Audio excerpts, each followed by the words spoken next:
भंडारा जिल्ह्यातील लाखनी तालुक्यातील एका गावातील 17 वर्षीय पीडित मुलीला आरोपीने लग्नाचे प्रलोभन दाखवले होते।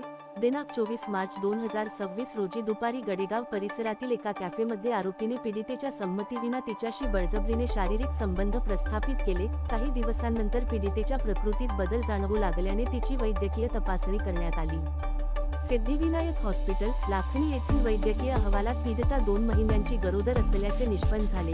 दरम्यान, हा प्रकार समोर येताच पीडितेच्या आईने लाखनी पोलीस ठाण्यात धाव घेऊन तक्रार दाखल केली। पीडितेच्या आईच्या तक्रारीवरून लाखनी पोलिसांनी गुन्हा दाखल केला आहे। घटनेचे गांभीर्य ओळखून पोलिसांनी तपासाची चक्रे फिरवून आरोपीला नागपूर येथून ताब्यात घेतले।